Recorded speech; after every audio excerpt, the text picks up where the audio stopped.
The word Kabbalah means reception.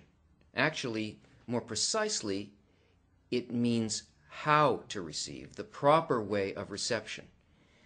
The method of Kabbalah is completely practical. It shows us precisely how we can take our created nature, which is the will to receive, and turn it into a proper mode of reception, a transformed, corrected mode of reception that becomes giving. Right now, when we receive into the will to receive, we find that our experience is extremely limited. The will to receive can never be filled. Let's say there is a desire for a piece of cake, a beautiful, wonderful strawberry shortcake with whipped cream and sauce. And there is a need, an idea, a lack of this. Now, as soon as we get this cake and it touches this desire, the desire is put out. We can no longer feel it. It's impermanent.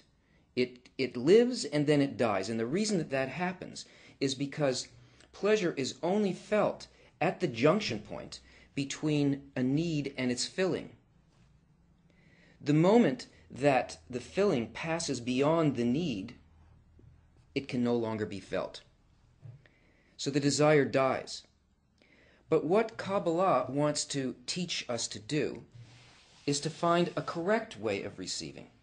That way is that even if there is something that is desired and it is filled, that filling will never go out. That the desire will expand and the filling will expand. And the more that the desire enters the kli, the greater the fulfillment will be. And that can only happen if we do something like what we saw in the dual phase called Bechina Gimel, in which this reception is done not for me, but it's done only in order to fulfill the thought of creation. It's done for the Creator. So that this reception becomes a form of giving. How do we do this? How can we achieve this? Baal Salam gives us an analogy, a very beautiful and profound story about our situation and how to overcome it. Actually, it's profound because it shows us the real nature of where we are, something that we don't notice. There are two friends, and one friend decides to make a dinner for his dear friend, and he thinks about everything that his friend likes. He thinks about the food that he likes, the wine that he would like, the amount of the food, the way the food should look, the way the room should feel. He thinks all the time of his friend and creates a perfect meal for him. His friend arrives, comes in, and sees before him an absolute feast. And his first response is to want to eat everything right away because, of course, it's exactly what he wanted. And then another thought strikes him, which is his friend, the host, is the giver, and he's only there to take.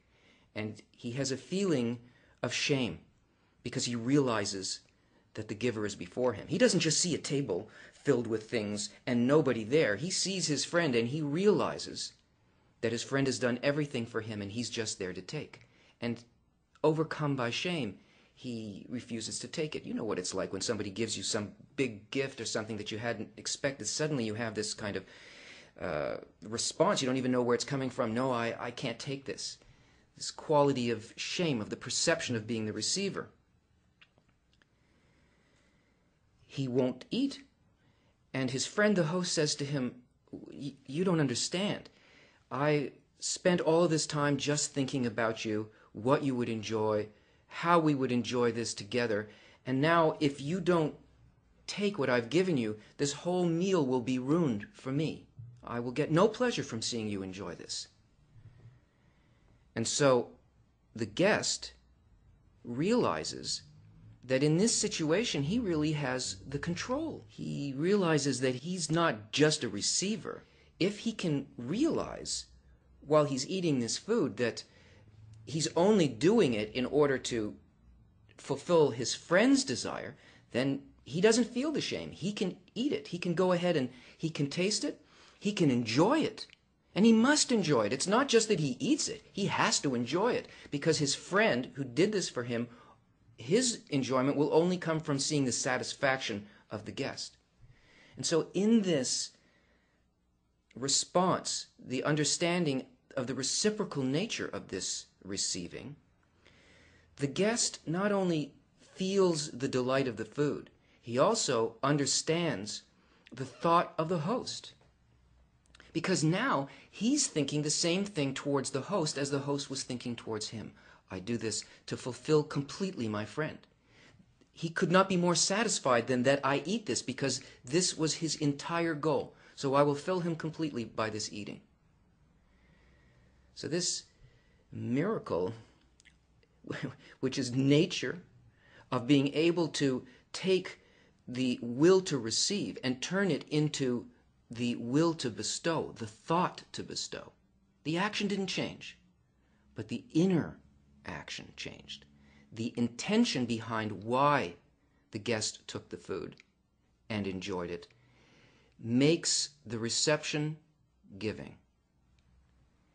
This is how that intention to receive the pleasure in order to bestow to the host can be turned into a sensor called the screen, and how it allows the person, the creature, to attain the levels of bestowal that are the spiritual world. Here is our will to receive, our vessel, our kli.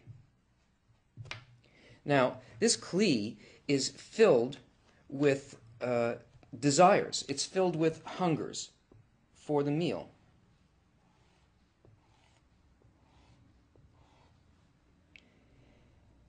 And